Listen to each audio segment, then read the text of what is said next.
Franklin, அது என்ன நடந்ததுன்னு நமக்கு தெரியாது. ஆனா எப்படியும் அவனோட அந்த சொத்தை ஃபீனிக்ஸ் ஃபேமிலி கைப்பற்றிடுவாங்க. அதனால அதை பத்தி நாம கவலைப்பட வேண்டிய அவசியம் இல்லை என்று சொன்னார். அடுத்த நாளே Phoenix family press meet arrange செய்து சரவணனுக்கும் அவர்களுக்கும் எந்த சம்பந்தமும் இல்லை என்று அறிவித்தார்கள். அந்த செய்தி நாடு முழுவதும் பரவியது. அதை கேள்விப்பட்ட ஆரோன் ஃபேமிலியும் மேரிஸ் ஃபேமிலியும் மிகவும் சந்தோஷப்பட்டார்கள். மேரிஸ் ஃபேமிலியின் குரூப் ஆஃப் கம்பெனியின் பில்டிங்கில் தனது அறையில் எட்வர்ட் உட்கார்ந்திருந்தார். அப்போது அவரது அறைக்குள் வந்த அவரது பட்லர் அவரின் காதில் ஏதோ சொன்னார். தனது இருக்கையில் உட்கார்ந்து கொண்டவர் தனது கைகளை மடக்கிக் கொண்டார். அமிர்தாவோட டெட் பாடி கிடைச்சிருச்சா என்று கேட்டார். உடனே அவரது பட்லர், இல்ல பாஸ், மேடத்தோட உடலை ராயர் ஃபேமிலியோட ஹவுஸுக்குள்ளேயே தகனம் பண்ணிட்டாங்களாம் என்று சொன்னார். அவர் சொன்னதை கேட்டதும் எட்வர்டின் முகம் இன்னும் கோபத்தில் சிவந்தது.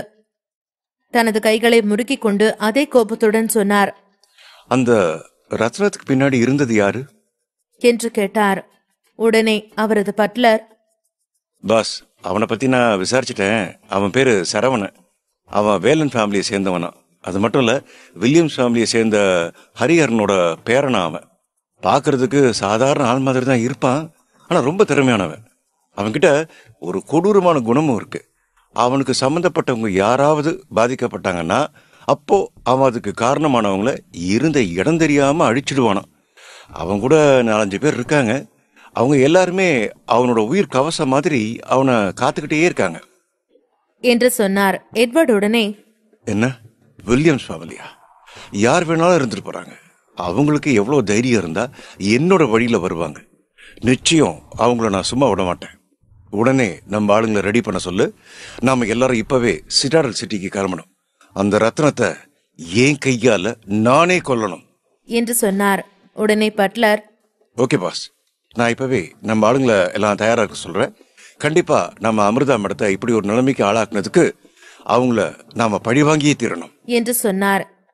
சரவணனை ஃபீனிக்ஸ் ஃபேமிலி அபான் செய்தது அனைவருக்கும் தெரிந்து போக அது சாராவின் கண்களிலும் பட்டது. அந்த செய்தியை பார்த்த அடுத்த நொடியே சாராவின் தலையில் இடியே விழுந்தது போல இருந்தது. எலினாவும் சாராவும் அயர்லாண்டிற்கு திரும்பி வந்ததற்கு பிறகு அவர்களது பிசினஸ் நன்றாக போய்க் கொண்டிருந்தது. எலினாவை சுற்றி அனைத்தும் நல்லதாகவே நடந்து கொண்டிருந்தது. அவளை சுற்றியிருந்த அனைவரும் எலினாவிற்கு மட்டும் வேலை செய்பவர்களாக இருந்தார்கள். அதையெல்லாம் பார்க்கும் பொழுது சாராவிற்கு மிகவும் ஆச்சரியமாக இருந்தது.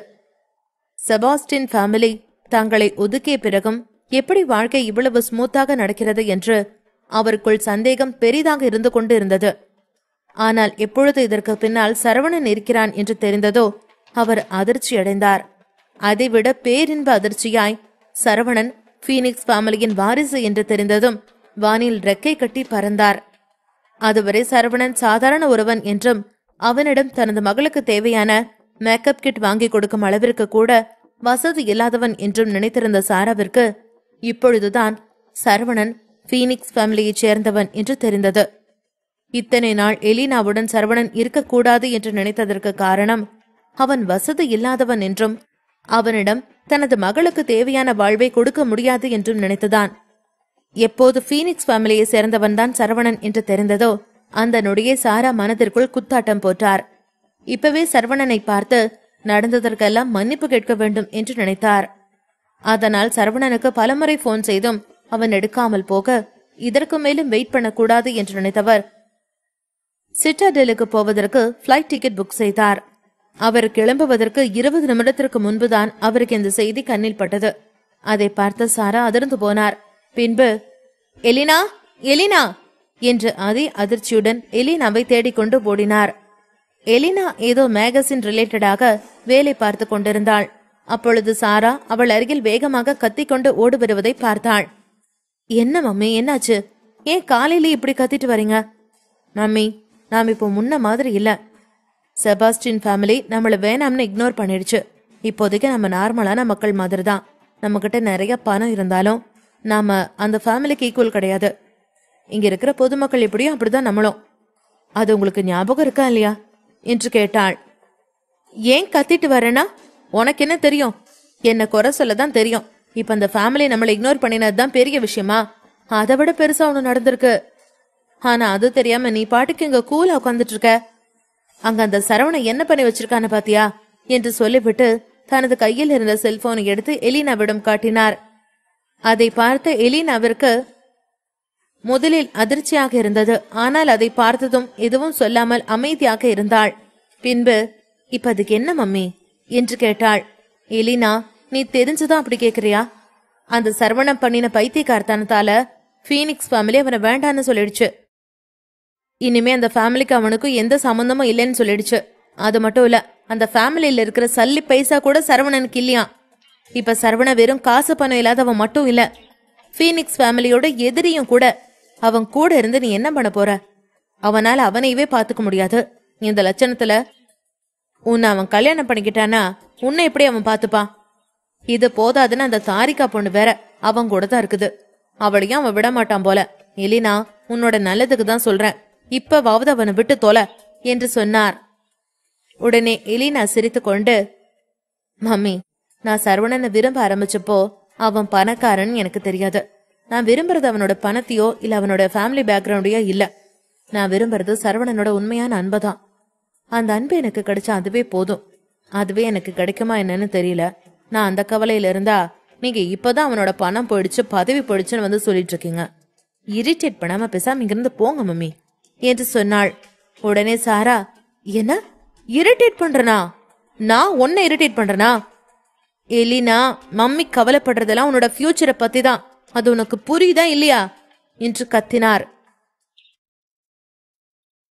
சாரா அப்படி கத்துவதை எலினா பார்த்தாள். பின்பு, என்ன மம்மி இப்ப எதுக்கு இப்படி கத்திட்டு இருக்கீங்க? நானே ஒர்க் டென்ஷன்ல இருக்கேன், அமைதியா அங்கிருந்து போங்க என்று சொன்னாள். உடனே சாரா, என்ன நான் கத்திட்டு இருக்கேனா? எனக்கு இங்க வயிறு எரியுது. ஐயோ ஐயோ, எவ்வளவு கனவு கண்ட. எல்லா கனவும் இப்படி கண்ணை மூடி திறக்கிறதுக்குள்ள கலைஞ்சு போச்சே. பீனிக்ஸ் ஃபேமிலி அது எவ்வளோ பெரிய ஃபேமிலின்னு உனக்கு தெரியுமா? வேர்ல்டுல டாப் 10 ஃபேமிலில அதுவும் ஒண்ணு. ஆரோன் ஃபேமிலி என்ன, உன்னோட செபாஸ்டியன் ஃபேமிலி என்ன, இல்ல ஆல்பர்ட் ஃபேமிலி என்ன, இந்த எல்லா ஃபேமிலியும் பீனிக்ஸ் ஃபேமிலிக்கு பக்கத்துல கூட நிக்க முடியாது. அந்த ஃபேமிலியோட ஹையர் தான் இந்த சரவணன்னு தெரிஞ்சு நான் எவ்வளவு சந்தோஷப்பட்டேன் தெரியுமா? நீ அந்த பெரிய பணக்கார குடும்பத்துல போய் அவ்வளவு கௌரவமா வாழ போறேன்னு சந்தோஷப்பட்டுக்கிட்டு இருந்தேன். அந்த சரவணன் பின்னால் அந்த பொண்ணு தாரிகா இருந்தும் கூட, சரி அவ்வளோ பெரிய பணக்கார குடும்பத்துல பிறந்தவனுக்கு இதெல்லாம் சகஜம், பரவாயில்ல இருந்துட்டு போட்டோன்னு நினைச்சுதான் உன்னை அவனுக்கு கல்யாணம் பண்ணி கொடுக்கலான்னு ஒத்துக்கிட்ட. ஆனா அவன் இப்படி ஒரு பைத்தியக்காரத்தனத்தை பண்ணி அவனோட மொத்த சொத்தையும் இழந்துட்டு நிக்கிறானே. அது மட்டும் இல்லாம அந்த குடும்பத்தோட பகையும் சேர்த்து வாங்கி கட்டிட்டு இருக்கான். இனிமே எக்காரணத்தை கொண்டும் அவனை உன் பக்கத்துல நான் நெருங்க விடவே மாட்டேன் என்று சொன்னார். அவர் அப்படி சொன்னதும் கோபமான எலினா தன் கையில் வைத்திருந்த ஃபைலை மூடி வைத்துவிட்டு பேச ஆரம்பித்தாள். மம்மி, இது வரைக்கும் என்னோட லைஃப்ல நீங்க தலையிட்டது போதும். இதுக்கு மேல நிறுத்திக்கோங்க. நான் ஒன்னும் இன்னும் சின்ன குழந்தை கிடையாது. எனக்கு என்ன முடிவெடுக்கணும்னு நல்லா தெரியும். நீங்க தேவையில்லாம என்னோட விஷயத்துல தலையிடாதீங்க. அப்புறம் தயவு செஞ்சு சரவணனை மீட் பண்றதோ இல்ல அவங்கிட்ட பேசுறதோ இப்படி எந்த வேலையும் வச்சுக்காதீங்க என்று சொன்னாள். எலினா, நீ இப்படிதான் அம்மா கிட்ட பேசுவியா? யாரோ ஒருத்தன் அந்த சரவணனுக்காக நீ என்ன தூக்கி வீசிட்டு போறது நல்லா இல்ல. உன்னால அந்த சரவணனை பிரேக்கப் பண்ண முடியாதுல்ல? அவனை விட்டுட்டு நீ வரமாட்டல்ல? என்னானாலும் சரின்னு கடைசி வரைக்கும் நீ அவனோட மிஸ்டர்ஸா வாழ முடிவெடுத்துட்ட. ஆனா நான் அதுக்கு ஒரு காலமும் ஒத்துக்க மாட்டேன்.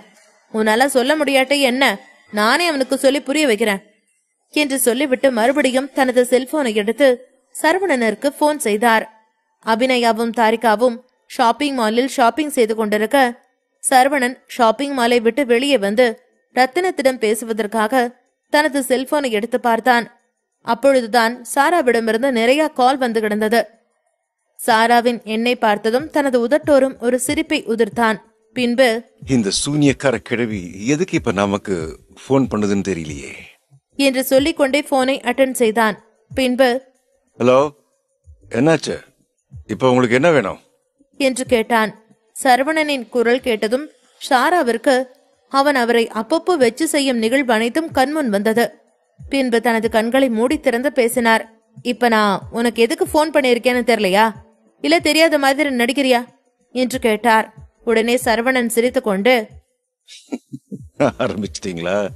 முன்னாடி எல்லாம் நான் உங்க கண்ணு முன்னால இருந்தாதான் இப்படி ஏதாவது பிரச்சனை ஏற்படுத்திட்டு வருவீங்க. இப்ப நான் எவ்வளவு தூரத்துல இருக்கேன், இப்பவும் நீங்க என்ன விடுற மாதிரி தெரியலையே. நீங்க என்ன நிஜமாவே அவ்வளவு மிஸ் பண்றீங்களா என்ன என்று சரவணன் கிண்டலாக கேட்டான். உடனே சாரா, இங்க பாரு, நான் உனக்கு போன் பண்ணினதுக்கு காரணம் உன்கிட்ட இப்படி பேசுறதுக்கு இல்ல, ஒழுங்கா மரியாதை என்னோட பொண்ணை நீ பிரேக்கப் பண்ணணும்னு சொல்றதுக்காக தான் போன் பண்ணின என்று சொன்னார். உடனே சரவணன் தனது தலையில் அடித்துக் கொண்டான். அவதான் பைத்தியம்னு பார்த்தா அவளை விட அவ அம்மா இவ்வளவு பெரிய பைத்தியமா இருக்காங்களே. நான் எத்தனை முறை தான் சொல்றது அவளை நான் விரும்பலன்னு என்று தனக்குள் நினைத்து கொண்டவன் மறுபடியும் அவரிடம் பேச ஆரம்பித்தான். இத பாருங்க, உங்க பொண்ண நான் எப்ப லவ் பண்ணேன் நான் அவளை பிரேக்கப் பண்றதுக்கு என்று கேட்டான். உடனே சாரா, பாத்தியா அவன் இப்படி சொல்றான்னு, அவன் உன்னை லவ்வே பண்ணலன்னு சொல்றான். ஆனா நீ செத்த அவன் கூட தான் சாவேன்னு சொல்ற. எல்லாம் என் தலை எழுத்து. உன்ன மாதிரி ஒரு பொண்ணை பெத்தம் பாரு, என்ன சொல்லணும் என்று திட்டினார்.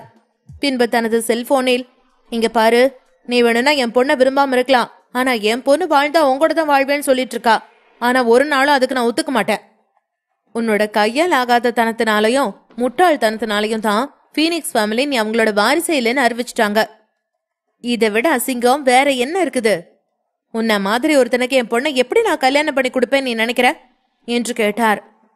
என்ன இப்ப சொன்னீங்க நீங்க? பீனிக்ஸ் ஃபேமிலி என்ன அவங்களோட வாரிசு இல்லைன்னு சொல்லிட்டாங்களா என்று சரவணன் கேட்டான். உடனே சாரா, என்ன எதுவுமே உனக்கு தெரியல, என்கிட்ட பொய் சொல்ல போறியா? இங்க பாரு, அவங்க பிரஸ் மீட் வச்சுதான் எல்லாருக்கும் நீ அவங்களோட ஹையர் இல்லைன்னு அனௌன்ஸ் பண்ணிருக்காங்க. இதுக்கப்புறம் நீ ஒரு யூஸ்லெஸ். அந்த ஃபேமிலியும் கூட இருந்தா மட்டும்தான் உனக்கு பவர். எப்ப நீ அந்த ஃபேமிலியை விட்டுட்டு வெளியில வந்தியோ அதுக்கப்புறம் நீ ஜீரோ தான். நான் சொல்றத கேளு, ஒழுங்க மரியாதையா என் பொண்ணை விட்டுரு. இதுக்கப்புறம் என் பொண்ணை நீ தேடி வந்த, அதுக்கப்புறம் நான் என்ன பண்ணுவேன்னு எனக்கே தெரியாது என்று சொல்லிக் கொண்டிருந்தார். சாரா சொன்னதை கேட்டதும் என்ன நடந்திருக்கும் என்று சரவணன் யோசித்துக் கொண்டிருக்க, அப்பொழுது திடீரென்று அவனுக்கு எதிரில் இருந்த மாலுக்குள் ஆட்கள் போவதும் வருவதுமாக பரபரப்பாக இருந்தது. அங்கு என்ன நடக்கிறது என்று வேகமாக அருகில் சென்று பார்த்து கொண்டிருந்தான். அப்போது திடீரென்று யாரோ அலறும் குரல் கேட்டது. அந்த குரலை நன்றாக கூர்ந்து கேட்டான். அது தாரிகாவின் குரல்தான். அப்படின்னா ஏதோ பிரச்சனையோ என்று சொல்லிவிட்டு, என்ன பிரச்சனை என்று அருகில் இருந்தவரிடம் கேட்டான். உடனே அவர், உள்ள இருக்கிற எக்ஸ்கலேட்டர்ல ஏதோ பிரச்சனையா, அதனால அது அப்படி நின்றுச்சான், அதுல இருந்தவங்க தான் பயந்து இப்படி கத்துறாங்க என்று சொன்னார். அவர் சொன்னதை கேள்விப்பட்டதும் சரவணன் அதிர்ந்து போனான். பின்பு, சிச்சோ, அங்கதானே தாரிகாவும் அபிநயாவும் இருக்காங்க. அப்படின்னா கொஞ்ச நேரத்துக்கு முன்னால கேட்டது கண்டிப்பா தாரிகாவோட குரலா தான் இருக்கும் என்று சொல்லிக்கொண்டு வேகமாக அவன் உள்ளே சென்றான். அப்பொழுது அவனது செல்போன் ஒலித்தது. உடனே அட்டென்ட் செய்தான். எதிர் திசையில் ஒருவன், ஹலோ மிஸ்டர் சரவணன், எப்படி இருக்க என்று கேட்டான். அவனது குரல் அவனுக்கு மிகவும் பரிட்சயப்பட்ட குரலாக இருந்தது. ஆனால் யார் என்று அவனால் கண்டுபிடிக்க முடியவில்லை. அவனின் குரலை கேட்ட பிறகுதான் சரவணனுக்கு பீனிக்ஸ் ஃபேமிலியில் ஏதோ நடந்திருக்கிறது என்பது நன்றாக புரிந்தது. உடனே சரவணன், ஹலோ, யார் நீங்க என்று கேட்டான். சரவணன் போனை காதில் வைத்துக்கொண்டு, ஹலோ, நீங்க யாரு என்று கேட்க, எதிர் திசையிலிருந்து ஒரு சிரிப்பு சத்தம் மட்டுமே கேட்டது. அப்போது மறுபடியும் தாரிகா அலறும் சத்தம் கேட்டதும் காதில் வைத்திருந்த போனை மறந்துவிட்டு சரவணன் வேகமாய் உள்ளே ஓடிச் சென்றான். அந்த எக்ஸ்கலேட்டர் அந்த மாலில் இருந்த 7வது மாடியில் அப்படியே நின்றது. அதிலிருந்து அனைவரும் அதிர்ச்சியுடன் இறங்கவும் முடியாமல் அசையவும் முடியாமல் கத்திக்கொண்டே இருந்தார்கள். அதை பார்த்ததும் மாலில் உள்ள செக்யூரிட்டி குரூப்ஸ் வேகமாக அங்கே வந்து அவர்களுக்கு அனௌன்ஸ்மெண்ட் கொடுத்து கொண்டிருந்தது. எக்ஸ்கலேட்டர்ல ஏதோ பிரச்சனை நடந்திருக்கு, அதனாலதான் இது அப்படி ஸ்டாப் ஆகி இருக்கு. யாரும் மூவ் பண்ணாதீங்க, ஒருத்தர் தொடாதீங்க. நீங்க ஏதாவது பண்ணீங்கன்னா அதுக்கப்புறம் உங்களுக்கு தான் பிரச்சனை ஆயிடும். கொஞ்சம் எல்லாரும் கோஆபரேட் பண்ணுங்க. நாங்க இன்னும் கொஞ்ச நேரத்துல அந்த எக்ஸ்கலேட்டரை வேலை பார்த்துருவோம் என்று அவர் கையில் இருந்த ஒரு ஒலிபெருக்கை வைத்து அனௌன்ஸ்மெண்ட் கொடுத்து கொண்டிருந்தார். ஆனால் அதை எதையும் கேட்காமல் அங்குள்ள அனைவரும் பதட்டத்துடன் கத்திக் கொண்டிருந்தார்கள். ஒரு சில பேர் இங்கும் அங்கும் ஓடிக்கொண்டிருக்க, அபிநயா கண்களில் பயத்துடன் தனது வயிற்றை பிடித்துக் கொண்டு நின்றாள். அபிநயாவை அந்த நிலையில் பார்த்ததும் வேகமாக தாரிகா அவள் அருகில் சென்று அபிநயாவின் வயிற்றை மறைத்தவாறு நின்றாள். பின்பு, அபி, பயப்படாத, பயமா இருந்தா என்னோட கையை இறுக்கி பிடிச்சுக்கோ என்று சொன்னாள். உடனே அபிநயா சட்டென்று தாரிகாவின் கையை இறுக பிடித்து கொண்டாள். தாரிகா, எனக்கு ரொம்ப பயமா இருக்கு, இங்க என்ன நடக்குது என்று கேட்டாள். உடனே தாரிகா, அதுதான் எனக்கும் தெரியல, அதான் ஏதோ எக்ஸ்கலேட்டர்ல பிரச்சனைன்னு சொல்றாங்கல்ல. இது என்ன மாலோ தெரியல. நாம இன்னொரு தடவை திரும்ப இந்த மாலுக்கு வரவே கூடாது. இவ்வளவு கேர்லெஸ்ஸா இருக்காங்க. ஒருவேளை உனக்கு மட்டும் ஏதாவது ஆச்சு, இவங்களை நான் சும்மாவே விட மாட்டேன் என்று தாரிகா மிகவும் கோபமாக கத்திக் கொண்டிருந்தாள். தாரிகா அந்த குழந்தை மீது அவ்வளவு அக்கறை காட்டுவதை பார்த்த அபிநயாவிற்கு கண்கள் கலங்கியது. அவள் கலங்குவதை பார்த்த தாரிகா அவளது கையை இறுக பிடித்து கொண்டாள். பின்பு, என்ன சபி, உனக்கு ஏதாவது செய்தா, வயிறு ஏதாச்சும் வலிக்குதா என்று பதட்டமாக கேட்டாள். உடனே அபிநயா, இல்ல தாரிகா, அதான் நீ என் பக்கத்துல இருக்கல்ல, அப்புறம் என்ன, எனக்கு எதுவும் ஆகாது. என்னோட குழந்தைய உனக்கு பிடிக்குமா பிடிக்காதான்னு நான் ரொம்ப பயந்துட்டு இருந்தேன். ஆனா நீ என் குழந்தை மேல காட்டுற அக்கறையை பார்க்கும்போது எனக்கு ரொம்ப சந்தோஷமா இருக்கு என்று சொன்னாள். உடனே தாரிகா, அபி, இது என்ன பேச்சு? குழந்தையை எப்படி பிடிக்காம போகும்? அது மேல யாராவது விருப்பம் காட்டுவாங்களா என்று கேட்டாள். இல்ல தாரிகா, இதே நார்மலா இருந்திருந்தா நான் உன்கிட்ட இந்த மாதிரி கேட்டிருக்க மாட்டேன். ஆனா இந்த குழந்தைக்கு காரணம் யாருன்னு நீ என்கிட்ட கேட்கவே இல்லை. நானும் உன்கிட்ட சொல்லவே இல்லை. அதனாலதான் கேட்டேன். ஏன்னா நான் இந்த குழந்தைய சட்டப்படி ஒன்னும் கன்சீவா இல்லையே. அதனால நீ என்னையும் குழந்தையும் வெறுப்பேன்னு நினைச்ச என்று அபிநயா சொன்னாள். உடனே தாரிகா, அந்த குழந்தை எப்படி வந்தா என்ன, எப்படி வந்தாலும் குழந்தை குழந்தை தானே, அது மேல யாராலையும் வெறுப்பு காட்ட முடியாது. அப்புறம் நீ இந்த குழந்தைக்கு அப்பா யாருன்னு சொல்றது உன்னோட பர்சனல் விஷயம், அதுல நான் தலையிட மாட்டேன் என்று தாரிகா சொல்லிக் கொண்டிருக்கும் பொழுதே அந்த எக்ஸ்கலேட்டர் ஒரு குலுங்கு குலுங்கியது. அப்படி குலுங்கியதும் அங்கிருந்த அனைவரும் மறுபடியும் பயத்தில் அலற ஆரம்பித்தார்கள். தாரிகாவோ தன்னை மறந்த அபிநயாவையும் குழந்தையும் எப்படியாவது காப்பாற்ற வேண்டும் என்று அவளை பிடித்து கொண்டு நின்றாள். அவர்களை அந்த நிலையில் பார்த்த சரவணனுக்கு என்ன செய்வதென்றே புரியவில்லை. இங்கு என்ன நடக்கிறது என்று எதுவும் புரியாமல் முழித்து கொண்டு நின்றான். அப்பொழுதுதான் அவனது செல்போனில் யாரோ அவனுக்கு கால் செய்தது நினைவுக்கு வந்தது. உடனே மறுபடியும் செல்போனில், ஹலோ, இது உன்னோட வேலை தானா? நீ யாரு? ஏதாவது நீ பண்றதா இருந்தா என் கண்ணு முன்னால நேர்ல வந்து நேருக்கு நேராம் போது இந்த மாதிரி பொண்ணுங்களை வச்சு சில்லித்தனமா என்ன மிரட்டாத என்று சொன்னான். உடனே போனில் இருந்தவன் சத்தமாக என்று சிரித்தான். அவன் சிரிப்பதை கேட்கும் பொழுது சரவணனுக்கு இரிட்டேட்டிங்காக இருந்தது. கோபத்தில் பற்களை கடித்து கொண்டான். இத பாரு, ஒழுங்கா மரியாதையா நீ யாரு, இதை எதுக்கு பண்றேன்னு சொல்லு, இல்லன்னா பின்விளைவுகள் ரொம்ப மோசமா இருக்கும் என்று சொன்னான். உடனே போனில் உள்ளவன், இங்க பாரு சரவணா, உன்னோட இந்த மாசான டயலாக் எல்லாம் வேற யார்கிட்டயாச்சும் வச்சுக்கோ, என் கிட்ட வச்சுக்காத. இதோ இப்போ உன் கண்ணு முன்னால பாக்குறல்ல, இதான் உனக்கு ஃபர்ஸ்ட் வார்னிங். இதுக்கப்புறம் நான் என்ன சொல்றனோ அது ஒழுங்கா அப்படியே செய், இல்லன்னா கண்டிப்பா இதை விட பெருசா ஒண்ணு நடக்கும். ட்ரெய்லரே இந்த அளவுக்கு இருக்கும்போது மெயின் பிக்சர் எந்த அளவுக்கு இருக்குன்னு யோசிச்சு பாத்துக்க என்று சொல்லிவிட்டு மறுபடியும் சிரித்தான். உடனே சரவணன், இங்க பார், நீ யாரு, எனக்கு எதுக்கு போன் பண்ணியிருக்க, எதுவுமே சொல்லாம இப்படி பைத்திய மாதிரி பேசிக்கிட்டே இருந்தா என்ன அர்த்தம்? உன்னை கண்டுபிடிச்சேன்னா அதுக்கப்புறம் உன்னை நான் என்ன செய்வேன்னு எனக்கே தெரியாது என்று சொன்னான். உடனே போனில் உள்ளவன் சிரித்து கொண்டு சொன்னான், இத பாரு, நீ பீனிக்ஸ் ஃபேமிலியோட வாரிசா இருக்கும் போதே உன்னை பார்த்து நான் பயப்பட மாட்டேன். இப்ப அந்த ஃபேமிலியோட நம்பர் 1 எதிரி நீ. இப்ப நான் உன்னை பார்த்து பயப்படுவேன்னு நினைக்கிறியா? சரவணா, உனக்கு இருந்தாலும் உன் மேல இவ்வளவு ஓவர் கான்பிடன்ஸ் கூடாது என்று சொன்னான். அவன் அப்படி சொன்னதும் சரவணன் இன்னும் கோபமானான்.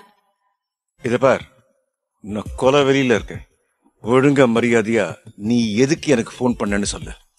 உடனே போனில் எதிரில் உள்ளவன், இங்க பாரு, உன்னோட ஃபண்ட் எல்லாம் இப்பவே பீனிக்ஸ் ஃபேமிலிக்கு வந்தே ஆகணும். நீ இனிமே இந்த பீனிக்ஸ் ஃபேமிலியோட வாரிசு இல்லைன்னு உன்னை பகிரங்கமா பீனிக்ஸ் ஃபேமிலி அறிவிச்சாச்சு. அதனால பீனிக்ஸ் ஃபேமிலியோட எந்த சொத்தையும் அனுபவிக்கிற தகுதி உனக்கு இல்ல. ஒழுங்கா உன் பேர்ல உள்ள எல்லா சொத்தையும் பாக்கி இல்லாம பீனிக்ஸ் ஃபேமிலி கிட்ட கொடுத்துரு. விதின் 3 டேஸ்க்குள்ள நீ அதை கொடுத்தே ஆகணும் என்று சொன்னான். உடனே சரவணன் சிரித்து கொண்டு, ஒருவேளை நான் அதை கொடுக்கலன்னா என்று கேட்டான். உடனே அவன், நீ கொடுக்கலன்னா என்ன நடக்கும்னு தெரியுமா என்று அவன் சொல்லிக் கொண்டிருக்கும் பொழுது அந்த எக்ஸ்கலேட்டர் மறுபடியும் ஒரு மோதி நின்றது. அதிலிருந்து 2 பெண்களும் மறுபடியும் அலற அதை பார்த்ததும் சரவணன் கோபமானான். இத பாரு, நீ என்னோட பொறுமைய ரொம்ப சோதிக்கிற என்று சொன்னான். உடனே போனின் எதிரில் உள்ளவன், அதத்தான் நானும் சொல்றேன், என்னோட பொறுமைய சோதிக்காத. 3 நாளைக்குள்ள எல்லாத்தையும் ஒழுங்கா மரியாதையா பீனிக்ஸ் ஃபேமிலி கிட்ட திரும்பி கொடுத்துரு. இல்லனா உன் கூட இருக்கிற ஒவ்வொருத்தருக்கும் இதை விட மோசமானதா நடக்கும். அவ்வளவு ஏன், அந்த சாம கூட நான் என்ன பண்ணுவேன்னு எனக்கே தெரியாது. நான் சொன்னதை விளையாட்டா எடுத்துக்கிட்டேன்னா அதுக்கப்புறம் அதுக்கான தண்டனைய நீ யார் மேலெல்லாம் உயிரா இருக்கியோ அவங்க தான் அனுபவிப்பாங்க என்று சொல்லிவிட்டு போனை கட் செய்தான். சரவணனிடம் போனில் பேசியவன் இன்னும் 3 நாட்களுக்குள் அவனது அனைத்து சொத்தையும் பீனிக்ஸ் ஃபேமிலியிடம் ஒப்படைத்து விட வேண்டும். இல்லையென்றால் அவனை சார்ந்த அனைவரும் பாதிக்கப்படுவார்கள் என்று சரவணனை மிரட்டிவிட்டு தனது போனை வைத்தான். அவன் போனை வைத்த அடுத்த நொடியை அந்த எக்ஸ்கலேட்டர் நன்றாக ஓட ஆரம்பித்தது. உடனே அங்க நின்று கொண்டிருந்த செக்யூரிட்டி சொன்னார், எக்ஸ்கலேட்டர் சரியாயிடுச்சு, யாரும் பயப்பட வேண்டாம். தயவு செஞ்சு யாரும் ஒருத்தர் புஷ் பண்ணிக்காதீங்க என்று தனது கையில் வைத்திருந்த ஒலிபெருக்கியை வைத்து பேசினார். அந்த எக்ஸ்கலேட்டர் சரியானதும் தான் சரவணனுக்கு நிம்மதியாக இருந்தது. அந்த செக்யூரிட்டி பேசியதை கேட்டதும் தான் தாரிகா ஒரு நிம்மதி பெருமூச்சு விட்டாள். பின்பு அபிநயாவை தனது கையில் இறுக பிடித்துக் கொண்டாள். Abhinaya, are you alright? எனக்கு ரொம்ப பயமா இருக்கு.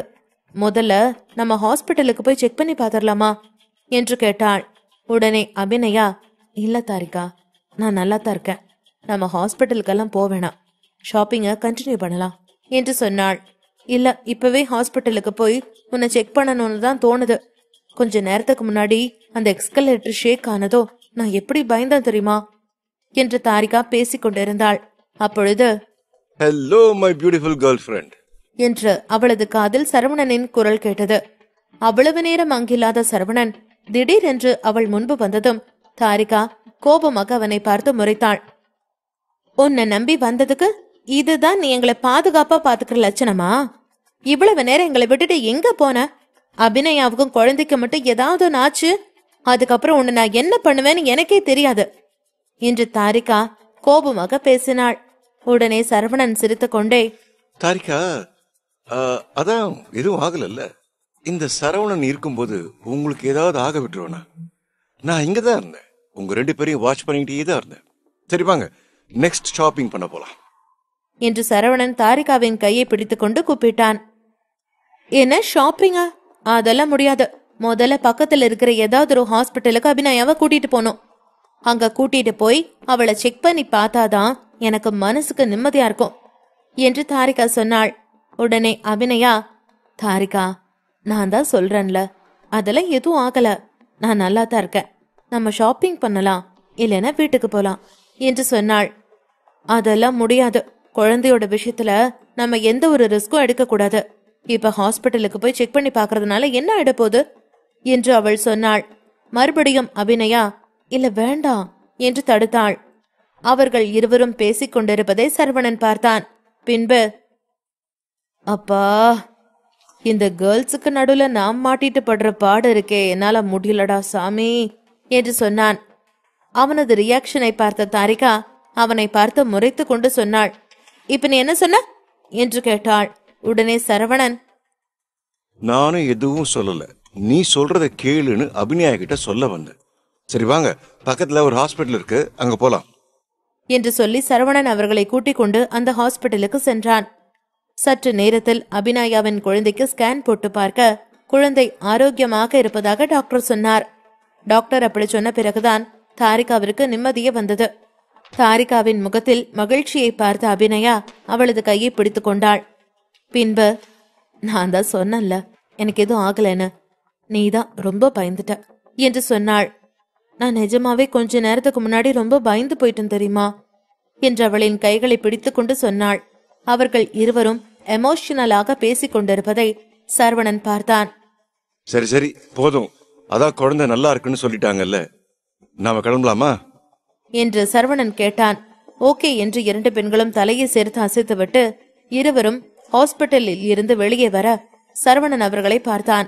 பின்பு, வீட்டுக்கு போலாமா என்று கேட்டான். உடனே தாரிகா, என்ன வீட்டுக்கா? இவ்வளவு நேரம் அபிநயாவுக்கு தேவையான திங்ஸ் தான் வாங்கியிருக்கோம், இன்னும் குழந்தைக்கு தேவையான திங்ஸே வாங்கல. பக்கத்துல ஏதாவது ஷாப் இருந்தா வாங்க, அங்க போலாம், குழந்தைக்கு தேவையானதெல்லாம் நம்ம அங்க வாங்குவோம் என்று சொன்னாள். ஓகே என்று சொல்லிவிட்டு சரவணன் அங்கிருந்த ஒரு ஷாப்பிற்கு கூட்டிச் சென்றான். அங்கு சென்ற அபிநயாவும் தாரிகாவும் குழந்தைக்கு தேவைப்படும் அனைத்து பொருட்களையும் பார்த்து பார்த்து எடுத்துக்கொண்டிருந்தார்கள். அதிலும் அபிநயாவை விட அந்த பொருட்களை எல்லாம் எடுப்பதில் தாரிகா தான் மிகவும் ஆர்வமாக இருந்தாள். அதை அபிநயா கவனித்தாள். தாரிகா, இதெல்லாம் நாம் இப்பவே வாங்கணுமா? இன்னும் குழந்தை பிறக்கிறதுக்கு ரொம்ப நாள் இருக்கு என்று சொன்னாள். உடனே தாரிகா, கண்டிப்பா இதெல்லாம் நம்ம வாங்கிதான் ஆகணும். அதுக்கப்புறம் நம்ம வேலையில இதெல்லாம் வாங்க மறந்துட்டா, அது மட்டும் இல்லாம நமக்கும் எக்ஸ்பீரியன்ஸ் வேணும்ல, இதெல்லாம் தேவைப்படுதுன்னு இந்த மாதிரி நம்ம முன்னாடியே பிளான் பண்ணி எல்லாத்தையும் வாங்கினாதான் எல்லாமே மிஸ் பண்ணாம வாங்கலாம் என்று சொன்னாள். தாரிகா அப்படி சொன்னதும் அவள் அருகில் வந்த சரவணன் சிரித்தான். பின்பு, என்ன எக்ஸ்பீரியன்ஸா? அப்படின்னா சீக்கிரமே என்னோட குழந்தைய பெற்றுக்கிறதுக்கு நீ ரெடி ஆயிட்டியா என்று கேட்டான். உடனே தாரிகா அவனை பார்த்து முறைத்து கொண்டு சொன்னாள், அதையே நீ அந்த மாதிரி பாக்குற? ஒருவேளை இந்த எக்ஸ்பீரியன்ஸை வச்சு புதுசா நான் ஒரு ஷாப் ஓபன் பண்ணுவேன், அதுவும் இல்லைன்னா மகப்பேறு டாக்டருக்கு கூட படிப்பேன். ஆனா உன்னோட குழந்தைக்கு மட்டும் அம்மாவா நான் வேன்னு நீ கனவுல கூட நினைக்காத என்று சொன்னாள். உடனே சரவணன் சிரித்து கொண்டு, as long as உனக்கு என்ன பண்ண பிடிச்சிருக்கோ நீ எது வேணாலும் பண்ணு. என்னோட தாரிகாவை நான் எதுக்காகவும் ஃபோர்ஸ் பண்ண மாட்டேன் என்று சொன்னான். உடனே தாரிகா, இந்த கேண்டி பேர்ட்ஸ்க்கு மட்டும் குறையே கிடையாது என்று சொல்லி சிரித்துக் கொண்டே அபிநயாவை கூட்டிக் கொண்டு அங்கிருந்து சென்றாள். ஷாப்பிங் முடித்துவிட்டு சரவணன் நேராக ரத்தினத்தை பார்க்க சென்றான். ரத்தினம் சிரித்துக் கொண்டே அவன் முன்னால் ஒரு டீ கப்பை கொண்டு வந்து வைத்தார். என்னாச்சு, டீயோட வரீங்க என்று கேட்டுக்கொண்டே சரவணன் அந்த டீயை வாங்கி குடித்தான். உடனே ரத்தினம், டீ எப்படி இருக்கு என்று கேட்டான்.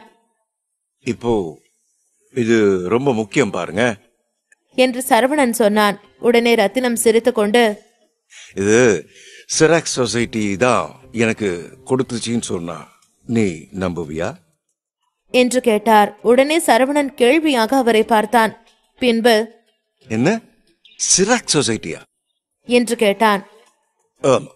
அவங்க என்கிட்ட அகென்கோ இன்டர்நேஷனல் என்டர்பிரைஸ டவுன் ஆக்குறதுக்கு ஹெல்ப் கேட்டாங்கன்னு சொன்னா நீ நம்புவியா என்று கேட்டார். உடனே சரவணன் சிரித்துக் கொண்டு, நிச்சயம் நம்புவேன். ஏன்னா நீங்க தீரன் ஃபேமிலியை சேர்ந்தவர், அதனால உங்ககிட்ட அவங்க ஹெல்ப் கேட்டிருக்கலாம். சரி, நான் சொன்ன விஷயம் என்னாச்சு என்று சரவணன் கேட்டான். அந்த போன் நம்பரை நல்லா செக் பண்ணிட்டேன். அவன் யாருன்னு என்னால கண்டுபிடிக்க முடியல. ஆனா மைட்டி 7 ஃபேமிலியை சேர்ந்தவன் மட்டும் கண்டுபிடிச்சிருக்கேன் என்று சொன்னார்.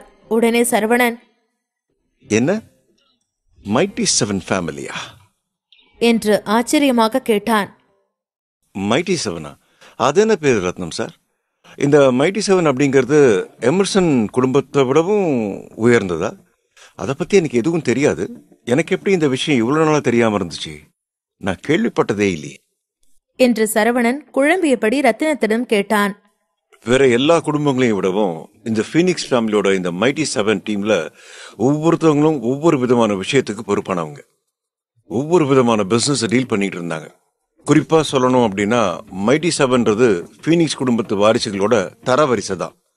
இவங்க ஒவ்வொருத்தரும் ஒவ்வொரு விதமான பிசினஸ நம்பர் 1 இருந்து டீல் பண்ணிட்டு இருக்கிறதுனால ஒரு பெரிய அளவுக்கான பலம் ஃபீனிக்ஸ் குடும்பத்துக்கிட்ட ஒட்டு மொத்தமா இருக்கு. அவங்க எதுவும் செய்யாம இப்படி அமைதியா வேடிக்கை பார்த்துட்டு இருக்கிறது புலி பாயறதுக்காக பதுங்கிறது மாதிரி தான் சரவணா. எப்ப வேணாலும் அந்த புலி பாஞ்சி தன்னுடைய எதிரியோட கழுத்தை கடிச்சு அந்த ரத்தத்தையே குடிச்சிடலாம் என்று சரவணனை பயமுறுத்துவது போல ரத்தினம் பேசினார். அதை விட முக்கியமான ஒரு விஷயம் இருக்கு சரவணா. அந்த ஃபீனிக்ஸ் குடும்பத்துல பெரியவங்களை மட்டும் கொண்ட ஒரு அமைப்பும் இருக்கு. அதுலதான் ஜாயோட அப்பாவும் ஒருத்தர். சரவணா, உனக்கு மற்ற குடும்பங்களோட பேச்சுவார்த்தை நடத்துறதுக்கு எல்லா விதமான உரிமையும் பொறுப்பும் இருக்கு. ஆனா இந்த ஃபீனிக்ஸ் குடும்பத்தோட விஷயங்களை தலையிடக்கூடிய உரிமையும் அதிகாரமும் உன்கிட்ட இல்ல. உன்னோட அதிகாரம் அந்த குடும்பத்தோட வாரிசுகளுக்கு நிகரானது தான். ஆனா அந்த குடும்பத்துல எந்த டீலுக்கும் வாக்களிக்கிற உரிமை மட்டும் உன்கிட்ட கிடையாது சரவணா என்று சொன்னபடி முகத்தை சோகமாக வைத்தபடி சரவணனை பார்த்து, அந்த மைட்டி 7 சேர்ந்தவங்க உன்னை பார்க்க விரும்புறது தனிப்பட்ட முறையில உன் மேல இருக்கக்கூடிய பகையை தீர்த்துக்கிறதுக்காக கூட இருக்கலாம். அது மட்டும் இல்லாம அவங்களோட ஒட்டுமொத்த கவனமும் ஃபீனிக்ஸ் குடும்பத்தோட எல்லா சொத்துக்களையும் திரும்ப அடைகிறதுல மட்டும்தான் இருக்கும். அதுக்காக அவங்க என்ன வேணாலும் செய்வாங்க, எந்த எல்லைக்கும் போவாங்க என்று ரத்தினம் சரவணனை பயமுறுத்தும்படி சொல்லிக் கொண்டிருந்தார். அந்த நேரத்தில் இதை கேட்ட சரவணனுக்கு மனதிற்குள் ஏதோ ஒன்று உறுத்தியது போல இருந்தது. இன்றைக்கு சரவணனை போனில் மிரட்டியவன் அந்த மைட்டி 7இல் உள்ள ஒரு ஆள்தான் என்பதை சரவணனால் நம்பவே முடியவில்லை. அவங்க கிட்ட நேரடியா சண்டை போடுறதுக்கு முன்னாடி அமைதியா அவங்க கிட்ட இருந்து அவங்களோட சொத்துக்களை திரும்ப வாங்கணும்னு நினைக்கிறாங்க என்று ரத்தினம் சொன்னார். சரவணன் எதையெதையோ யோசித்தபடி அமைதியாக இருந்தான். அதை பார்த்த ரத்தினம், அந்த பணத்தை எப்படி திரும்ப கொடுக்க போற சரவணா என்று கேட்டார். அதற்கு சரவணனும், பணமா? எந்த பணம்? என்கிட்டதான் எதுவும் இல்லையே என்று சொல்லி அமைதியானான். ரத்தினம் இதை கேட்டு சத்தமாக சிரித்துவிட்டு, எனக்கு ரொம்ப நல்லாவே தெரியும் நீ எப்போ பணம் கொடுத்துருக்க. தெரேசா ஃபைனான்ஸ்ல இருந்து வேணும்னா நீ பணத்தை எடுத்து கொடுப்ப. உன்னோட சொந்த பணத்துல நீ எப்பவுமே கை வைக்க மாட்டேன்னு எனக்கு ரொம்ப நல்லாவே தெரியும். நீ இப்ப என்ன செய்ய நினைச்சாலும் அது உன்னோட விருப்பப்படியே செய்யலாம் சரவணா என்று ரத்தினம் சொன்னார். சரவணன் சிரித்துக் கொண்டே, பரவாயில்லையே சார், எனக்கு ரொம்ப நல்லாவே தான் தெரிஞ்சு வச்சிருக்கீங்க. நான் அந்த லிஸ்ட்ல ராயர் குடும்பத்தையும் பார்த்தேன். சிட்டாடல இருக்கக்கூடிய பணக்கார குடும்பங்களை பத்திய பல தகவல்கள் அந்த லிஸ்ட்ல இருக்கு. அதுல யாருதான் சட்டத்தை மீறல, எல்லாருமே ஏதோ ஒரு வகையில தப்பு பண்ணிருக்காங்க என்று ஆச்சரியமாக கேட்டான் சரவணன். அதுக்கு ஒரே ஒரு காரணம் தான் சரவணா, அந்த சட்டத்தை மதிக்கிற நபர்களால கண்டிப்பா பிசினஸ்ல முன்னேறவே முடியாது. அதனால சட்டமாவது வேற ஏதாவதுன்னு எல்லாருமே சட்டத்தை மீறதான் செய்யறாங்க என்று ரத்தினம் பதில் அளித்தார். நீங்க என்ன சொல்றீங்கன்னு எனக்கு புரியுது. இங்க யார்கிட்டயும் உண்மையே இல்ல என்று ரத்தினத்தின் வார்த்தைகளை கேட்டு சரவணன் சொன்னான். என்ன இந்த ஃபீனிக்ஸ் குடும்பத்துக்கிட்ட மாட்டி விடுறதுல இப்ப எல்லாரை விடவும் இந்த வில்லியம் குடும்பம் தான் ரொம்ப ரொம்ப சந்தோஷமா இருக்கும். அவங்களால முடிஞ்ச விஷயங்கள் எல்லாம் அவங்க செய்வாங்கன்னு எனக்கு ரொம்ப நல்லாவே தெரியும். இப்போ என்னை சுத்தி 3 பக்கத்துலயும் எதிரிகள் இருக்காங்க. முதல்ல மரியாஸ் ஃபைனான்சியல் குரூப், அதுக்கு அடுத்ததா ராயர் குடும்பம். அந்த ராயர் குடும்பத்துல விஷயங்களை டீல் பண்ண நீங்க எனக்கு ஹெல்ப் பண்ணீங்க. அதனாலதான் நான் அப்போ அந்த பிரச்சனையில இருந்து வெளியே வந்தேன். ஆனா இந்த மரியாஸ் பினான்சியல் குரூப் கிட்ட கண்டிப்பா நான் தான் பேசணுமா? ஒரு தடவை கூட யோசிச்சு பாருங்களேன். எனக்காக நீங்க என் கூட வரக்கூடாதா? அது மட்டும் இல்லாம இந்த வில்லியம்ஸ் குடும்பமும் ஃபீனிக்ஸ் குடும்பத்தோட விஷயங்களை பத்தி கூட நான் கவனிக்க வேண்டியிருக்கு. இது எல்லாத்தையும் நான் தனியா தான் சமாளிக்கணுமா என்று பாவமாக முகத்தை வைத்துக் கொண்டு ரத்தினத்திடம் கேட்டான் சரவணன். நீங்க நிஜமாவே நான் ஃபீனிக்ஸ் குடும்பத்துக்கு பணத்தை திரும்ப கொடுக்கணும்னு நினைக்கிறீங்களா என்று சரவணன் கேட்டான். அதற்கு ரத்தினமும் ஆமா என்று மட்டும் உறுதியாக பதிலளித்தார். ஆனா நான் வேண்டாம் நினைக்கிறேன் என்று சரவணன் மீண்டும் சிரித்துவிட்டு சொன்னான். வில்லியம் குடும்பம் ரொம்பவே ஸ்ட்ராங்கான குடும்பம் தான். அவங்க கிட்ட நான் தனியா போராடுறது கொஞ்சம் டஃபா தான் இருக்கும். ஆனா இப்ப வில்லியம் குடும்பம் மட்டும் இல்ல, அவங்க கூட சிங்கராஜ் குடும்பமும் சேர்ந்து இருக்கு. ஃபீனிக்ஸ் குடும்பத்துக்கிட்ட நான் இப்படி மாட்டி இருக்கிறது என்னோட முடிவுன்னு தான் அந்த 2 ஃபேமிலியும் நினைக்கிறாங்க. நான் யாருன்னு அவங்க எல்லாருக்குமே செத்து வச்சு காமிக்கிறேன் என்று சரவணன் கோபமாக சொல்லிக் கொண்டிருந்தான். தெரேசா ட்ரஸ்ட்ல இருந்த பணம் இப்ப வில்லியம்ஸ் குடும்பத்துக்கிட்ட தான் இருக்குன்னு நான் நினைக்கிறேன். என்னாலும் சரி, வில்லியம்ஸ் குடும்பத்துக்கிட்ட இருக்கக்கூடிய அந்த தெரேசா ஃபண்ட்ல இருந்து நான் பணத்தை வாங்கவே மாட்டேன். அவங்க எல்லாரும் நினைச்சிருப்பாங்க நான் இப்ப பணம் வாங்கறதுக்காக அந்த தெரேசா ட்ரஸ்ட் நம்பிதான் இருப்பேன் அப்படின்னு. ஆனா அவங்களோட நம்பிக்கைய நான் தவிடுபொடி ஆக்குவேன்.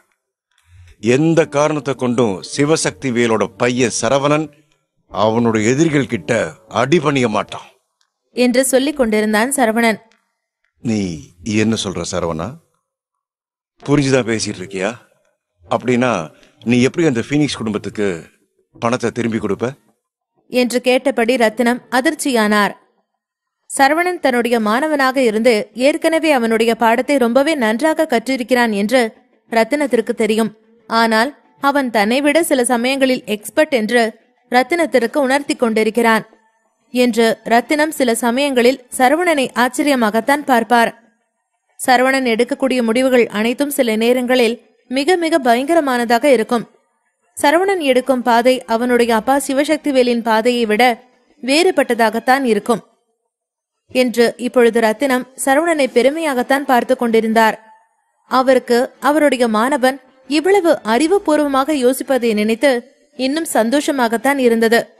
சரவணன் குழப்பத்தோடு ரத்தினத்தை பார்த்து, ரத்னம் சார், நாம எதுக்காக இந்த சின்ன தொகையை பத்தி கவலைப்பட்டுக்கிட்டு இருக்கோம் என்று கேட்டான். ரத்தினம் சிரித்துக் கொண்டே, உண்மைதான், ஆனா மத்தவங்களுக்கு இந்த தொகை பெருசா இருக்கலாம். உன்ன மாதிரி ஒரு பிரில்லியண்டான ஆளுக்கு இது சின்ன தொகை, எனக்கெல்லாம் ரொம்ப பெருசுதானேப்பா என்று சொன்னார். ஒருவேளை உனக்கு இது சின்ன தொகையா இருக்கலாம் சரவணா, ஆனா நீ அந்த பணத்தை இப்போ ஃபீனிக்ஸ் குடும்பத்துக்கு திரும்ப கொடுக்கலன்னா அது உனக்கு ரொம்ப பெரிய அளவுல பாதிப்பை ஏற்படுத்தும் என்று ரத்தினம் சொன்னார். அதன் பிறகு சரவணன் எழுந்து நின்று சிகரெட்டை புகைத்தான். பிறகு மெல்ல நடந்தான். அவன் நேராக அங்கிருந்த ஒரு ஜன்னலுக்கு அருகில் போய் நின்று கொண்டு சிகரெட்டை புகைத்தபடியே வெளியே நடப்பவற்றை அமைதியாக பார்த்து கொண்டிருந்தான். ஆனால் அவனுடைய கண்கள் இங்கே வெளியேதான் பார்த்து கொண்டிருந்தது. மனதோ வேறெங்கேயோ அலைந்து கொண்டிருந்தது. நீண்ட நேரம் அமைதியாக ஜன்னலோரத்திலேயே நின்றுவிட்டு திடீரென்று ரத்தினத்தை பார்த்து, என்னை எப்படி காப்பாத்திக்கணும்னு எனக்கு தெரியும் என்று சொன்னதும், என்ன சொல்ற சரவணா, நீ அப்படி என்ன பிளான் வச்சிருக்க என்று எதிர்பார்ப்போடு ரத்தினம் சரவணனை பார்த்து கேட்டார். அவருக்கு இப்பொழுது சரவணன் என்ன செய்ய போகிறான் என்பதை தெரிந்து கொள்ள ஆர்வமாக இருந்தது. என்ன ஒரு அவசரம், நான் அதை செய்யறப்போ நீங்க பாருங்க ரத்னம் சார், புயலுக்கு முன்னாடி இருக்கிற அமைதிய மாதிரி இப்ப எல்லாரும் அமைதியா யோசிச்சுட்டு இருக்கட்டும். புயல் வேகமா வரும்போது மொத்தமா எல்லாரையும் சுருட்டிட்டு போயிடும் என்று சரவணன் சிரித்து விட்டு சொன்னான். அதை கேட்ட ரத்தினமும் சிரித்து கொண்டே, நீ ஒரு தடவை கூட என்னை ஏமாத்த மாட்டேன்னு எனக்கு தெரியும் சரவணன். நீ இப்போ ரொம்ப ரொம்ப ஜீனியஸ் தான். எந்த நேரத்துல எந்த முடிவை எடுக்கணும் அப்படின்றது உனக்கு ரொம்ப நல்லாவே தெரியும் என்று சொன்னார் ரத்தினம். அதற்கு பின்பு, நீ என்ன பண்ணாலும் நான் உன் கூடவே தான் இருப்பேன் சரவணா, நீ என்ன நினைச்சு பயப்பட வேண்டாம். ஆனா அதுக்கு முன்னாடி மேரிஸ் குடும்பத்தோட ஒட்டுமொத்த கதையும் நான் தீர்த்துறேன் என்று ரத்தினம் இன்னும் உற்சாகமாக கூறினார். அதை கேட்ட சரவணன் ரத்தினத்தின் தோள்களை தட்டி கொடுத்தபடி அதை அவனும் ஒப்புக்கொண்டான். அன்று இரவு சரவணனும் ரத்தினமும் ரத்தினத்தின் அறையில் நீண்ட நேரம் பேசிக் கொண்டிருந்தார்கள். நேரம் போனதே அவர்களுக்கு தெரியவில்லை. நடுராத்திரியில் சரவணன் இறுதியாக ரத்தினத்தின் அறையை விட்டு வெளியேறினான். சரவணன் அறையை விட்டு வெளியே சென்றதை உறுதி செய்தபடி ரத்தினம் திடீரென்று பெருமூச்சு விட்டபடி, சரவணா, நீ ரொம்ப நல்லாதான் கணக்கு போடுற. ஆனா அந்த சிராக் சொசைட்டி யார் நடத்துறாங்கன்னு நீ தெரிஞ்சுக்க ஆசைப்படலையா? இல்ல அந்த நபர் யாருன்னு உனக்கு ஏற்கனவே தெரியுமா? தெரிஞ்சும் தெரியாத மாதிரி நடிக்கிறியா என்று தனக்குத்தானே பேசிக் கொண்டிருந்தார். சிறிது நேரம் யோசித்த பிறகு ரத்தினம், எல்லாம் நேரம் வரும்போது தானாவே தெரியும் என்று தனக்குத்தானே சொல்லிக் கொண்டார். சரவணன் இப்பொழுது ரத்தினத்தின் அறையை விட்டு வெளியே வந்ததும் அவனுடைய மனம் முழுவதும் எப்படி இந்த பிரச்சனைகளை சமாளிப்பது என்று நினைத்து பல திட்டங்களை போட்டு குழம்பிக் கொண்டிருந்தது. பீனிக்ஸ் குடும்பம் சரவணனிடம் பிரச்சனையே தொடங்க போகிறது. இந்த பிரச்சனை சரவணன் மற்றும் பீனிக்ஸ் குடும்பத்தின் தலைவிதியை நிர்ணயிக்கும். பிரச்சனை என்னவாக இருந்தாலும் இந்த இடத்தில் கண்டிப்பாக சரவணன் ஜெயிக்க வேண்டியது அவனுக்கு மிக முக்கியமானதாக இருந்தது. ஏனென்றால் அவனுடைய ஒட்டுமொத்த குடும்பமும் அவனுடைய வெற்றியை நம்பி மட்டுமே இருக்கிறது. இதையெல்லாம் யோசித்துக் கொண்டே சரவணன் ரத்தினத்தின் அறையை விட்டு வெளியே வந்தான். வெளியே வந்தவுடனே ஏதோ ஒருவர் மேல் மோதியது போல இருந்தது.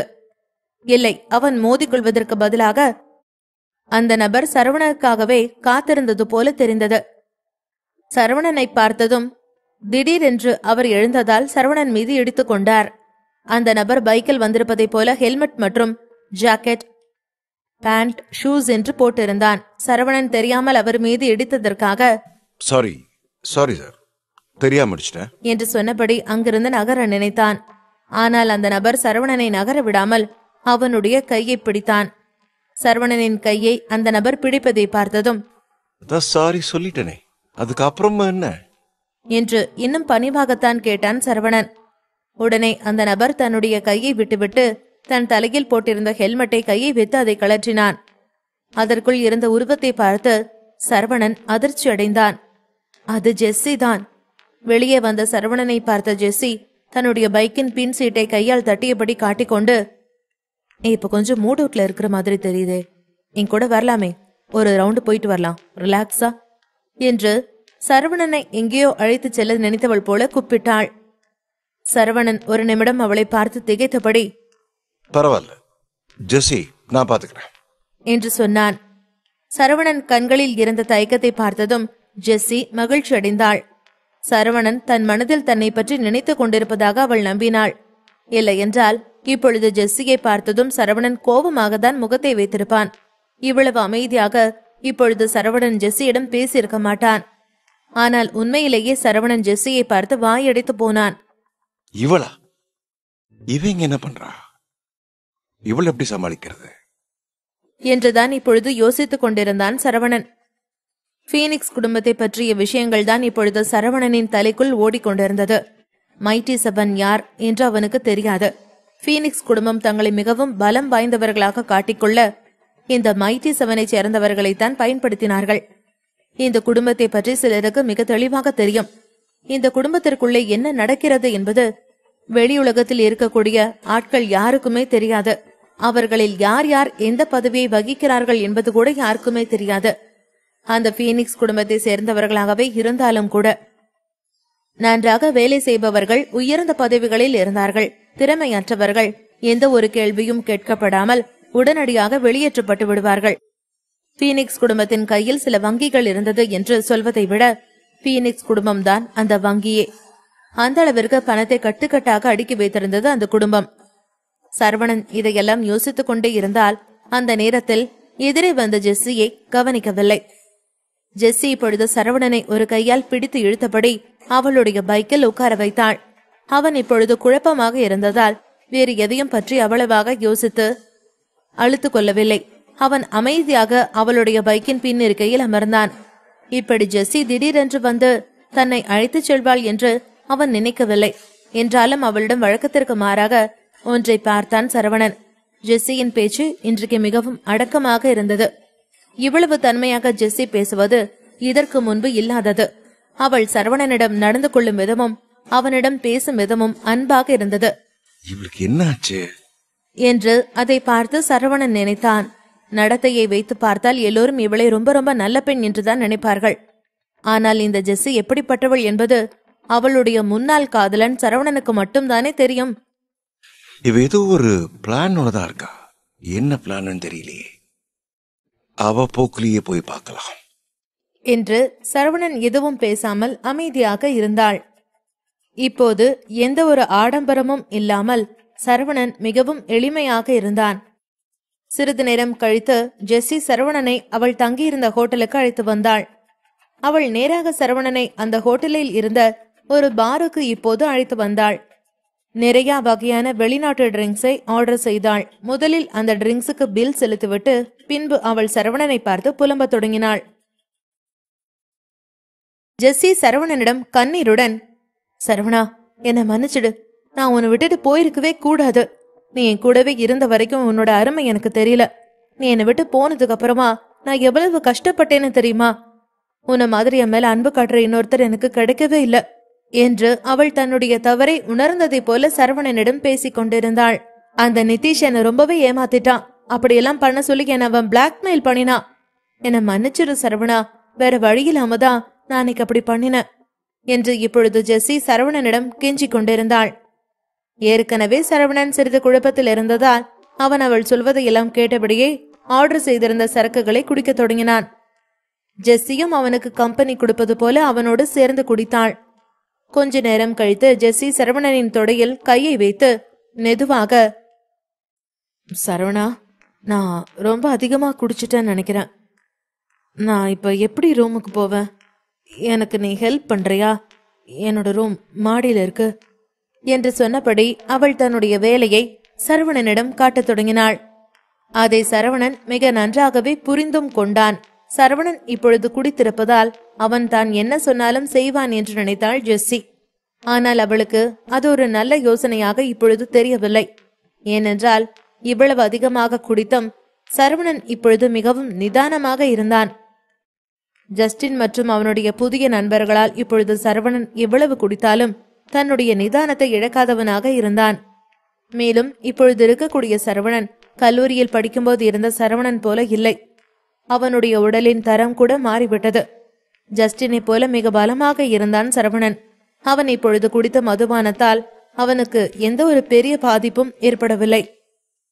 சரவணன் இப்படி தெளிவாகத்தான் இருக்கிறான் என்பதை தெரிந்து கொண்ட ஜெஸ்ஸி ஒரு நிமிடம் அதிர்ச்சியானாள். இருந்தாலும் அதை வெளிக்காட்டிக் கொள்ளாமல், சரவணா, நீ என்னோட ரூமுக்கு கொண்டு போய் விடு பிளீஸ். நான் உனக்காக தான் இந்த சிட்டாட்டல் சிட்டிக்கே வந்தேன் தெரியுமா? இவ்வளவு நாளா நான் உன்னை எவ்வளவு மிஸ் பண்ணினேன் தெரியுமா? உன்னை விட்டு ஏண்டா பிரிஞ்சோம் அப்படின்னு நான் உன்னை நினைச்சு அழாத நாள் இல்ல சரவணா. தயவு செஞ்சு நாம 2 பேரும் மறுபடியும் ஒண்ணு சேரலாமா? நான் உன் மேல உயிரே வச்சிருக்கேன். நான் செஞ்ச தப்புக்கெல்லாம் என்ன மன்னிச்சுடு என்று ஜெஸ்ஸி தன் மனதில் நினைத்த அனைத்து விஷயங்களையும் சரவணனிடம் பேசி அவனுடைய மனதை மாற்ற முயற்சித்தாள். அவள் இப்போது குடிபோதையில் இருந்ததால் குடித்துவிட்டு உளறுவதைப் போல அவளின் இந்த வார்த்தைகள் இருந்தது. தன் மனதிலிருந்து வெளிவரும் உண்மையான வார்த்தைகளைப் போல சரவணனிடம் சொல்லிக் கொண்டிருந்தாள். என்னால் இப்ப சுத்தமா முடியல. எனக்கு இப்ப ரெஸ்ட் எடுக்கணும் சரவணா, பிளீஸ் என்னோட ரூமுக்கு கூட்டிட்டு போயேன் என்று சொல்லியபடி ஜெஸ்ஸி லேசாக மயக்கம் வருவது போல சரவணனின் மீது சாய்ந்தாள். அவளை இப்படியே விட்டு செல்ல நினைக்காத சரவணன் ஜெஸ்ஸியை அவளுடைய அறைக்கு அழைத்து செல்வதற்காக அவளை தன் தோளில் தாங்கியபடி கைத்தாங்கலாக மாடிப்படியில் அழைத்துச் சென்றான். சரவணன் ஜெஸ்ஸிகாவின் அறையில் சென்றதும் அவளை அங்கிருந்த படுக்கையில் தள்ளிவிட்டான். ஜெஸ்ஸி உண்மையில் குடிபோதையில் தான் இருப்பவளைப் போல சரவணனை இழுத்துக்கொண்டு நேராக அந்த கட்டிலில் விழுந்தாள். சரவணன் ஒரு நொடி சுதாரித்துக் கொண்டவன் வேக வேகமாக அவளை ஒதுக்கி தள்ளிவிட்டு அந்த கட்டிலில் இருந்து எழுந்தான். அவன் அப்படி உடனடியாக எந்திருப்பதை பார்த்த ஜெஸ்ஸி, சரவணா எங்க போற? நீ எனக்கு என் கூடயே இரு பிளீஸ் என்று பாவமாக முகத்தை வைத்தபடி கேட்டாள். அதற்கு சரவணனும், இல்ல ஜெஸ்ஸி, எனக்கு டைம் ஆச்சு, நான் போய் தான் ஆகணும். நீ படுத்து ரெஸ்ட் எடு, நான் கிளம்புறேன் என்று சொன்னபடி அங்கிருந்து கிளம்ப முயற்சித்தான் சரவணன். ஆனால் ஜெஸ்ஸி அவனை விடாதது போல திடீரென்று தான் போட்டிருந்த அந்த ஜாக்கெட்டை கழற்றத் தொடங்கினாள். சரவணன் குடிபோதையில் இருக்கிறான், அதனால் நினைத்த காரியத்தை நடத்திவிடலாம் என்று நினைத்தாள் ஜெஸ்ஸி. ஆனால் அது நடக்கவில்லை. அதனால் தன்னுடைய அடுத்த ஆயுதத்தை பயன்படுத்த தொடங்கினாள். அவள் தன்னுடைய ஆடைகளை ஒவ்வொன்றாக கழற்றத் தொடங்கினாள். முதலில் அவள் தன்னுடைய மேல் சட்டையை கழற்றுவதற்காக முயற்சித்தாள். அதை பார்த்த அதிர்ச்சியான சரவணனோ, ஏய் நீ என்ன பண்ற என்று கோபமாக சரவணன் அவளை பார்த்து கேட்டான்.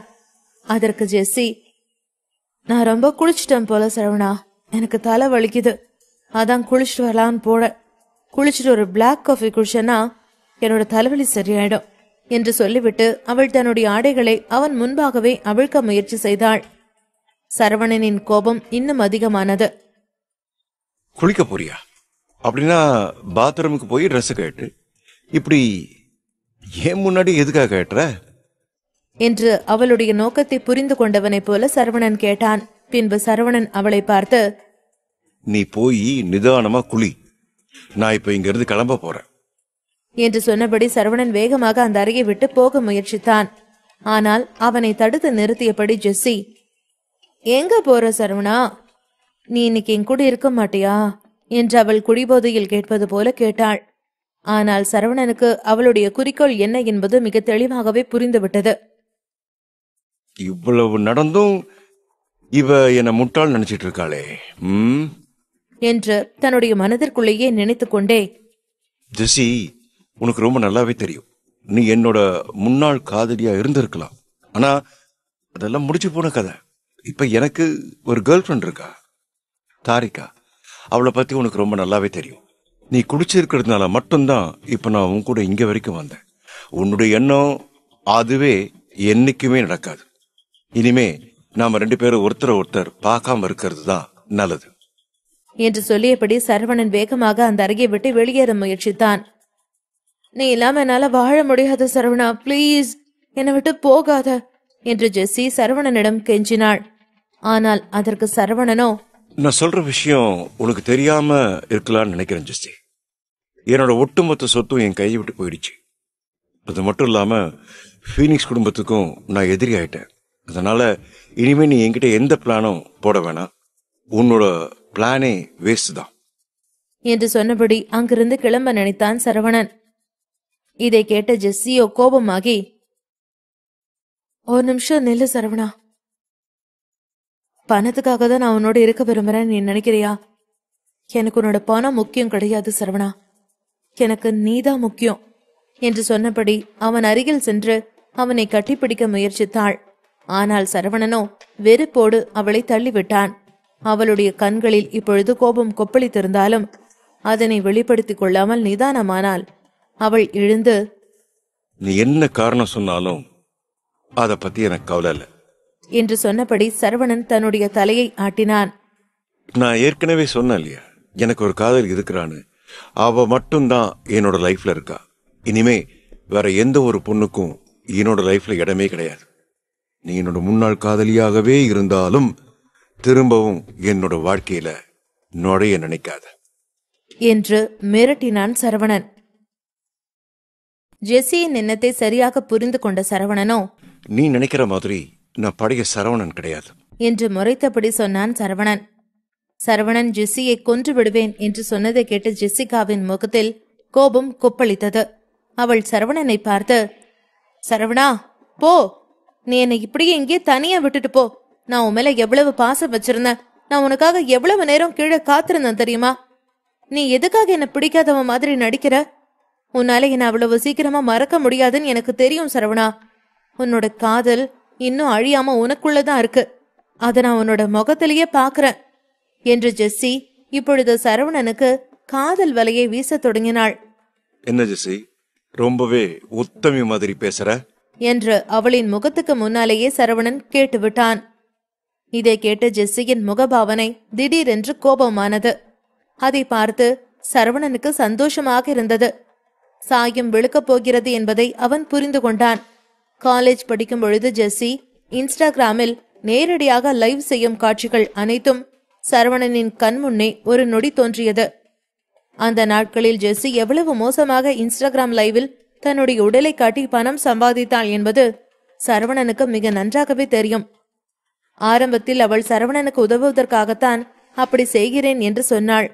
ஆனால் போக போக அவளுடைய பண ஆசையால் அவளுடைய நடை உடை பாவனைகள் மொத்தமும் மாறியது.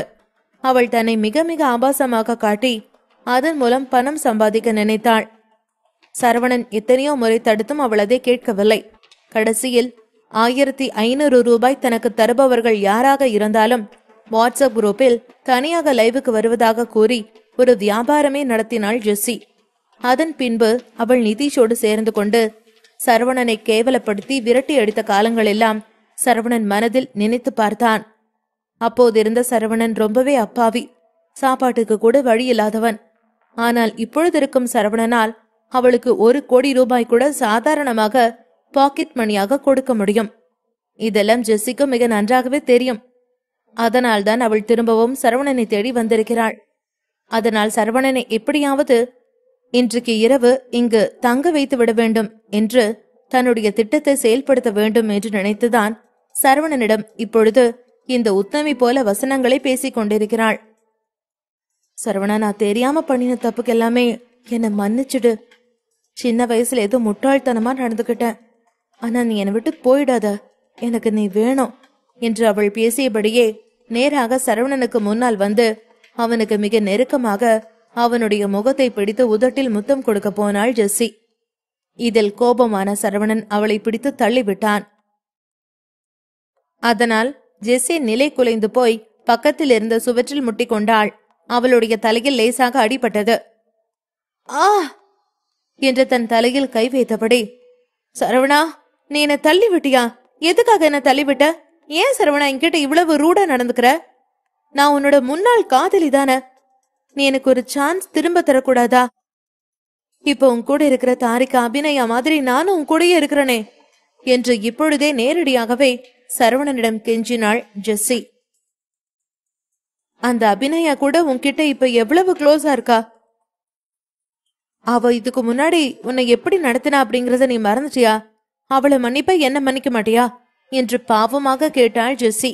இப்படி ஜெஸ்ஸி தன்னை அபிநயாவோடு ஒப்பிட்டு பேசியதை கண்டதும் கோபமான சரவணன், நீ அபிநயம் ஒன்னா ஜெஸ்ஸி? கிடையவே கிடையாது. நட்புக்காக உயிரையும் கொடுக்கிற அபிநயா எங்க? பணத்துக்காக காதலனையே விட்டுட்டு இன்னொருத்தன் கூட போற நீ எங்க? என்று கேவலமாக ஜெஸ்ஸியை பார்த்து கேட்டான் சரவணன். அவ்வளவுதான். இதற்கு மேலும் ஜெஸ்ஸியால் நடிக்க முடியவில்லை. எனக்கு முன்னாடியே தெரியும். நான் கூட உன்கிட்ட ஏற்கனவே சொல்லியிருக்கேன், நீ எதுக்குமே லாய்க்கு இல்லாதவன்டா சரவணா என்று ஜெஸ்ஸிகா தன்னுடைய கோபத்தை இறுதியாக வெளிப்படுத்தினாள். அவளின் உண்மையான குணம் வெளிவரத் தொடங்கியது. அதற்கு பின்புதான் சரவணன் நிம்மதியடைந்தான். நீ இப்படி உன்னை அபிநயா கூட ஒப்பிட்டு பேசினது அபிநயாவுக்குத்தான் கேவம். தன்னுடைய நட்புக்காக எதை வேணாலும் செய்வா அவ. தாரிகா எங்களை தப்பா புரிஞ்சுக்கிறதுக்காகவே அபிநயா எவ்வளவு வருத்தப்பட்டா. தாரிகாவுக்காக அபிநயா என்னவெல்லாம் செஞ்சிருக்கா, எல்லா விஷயமும் எனக்கு தெரியும்.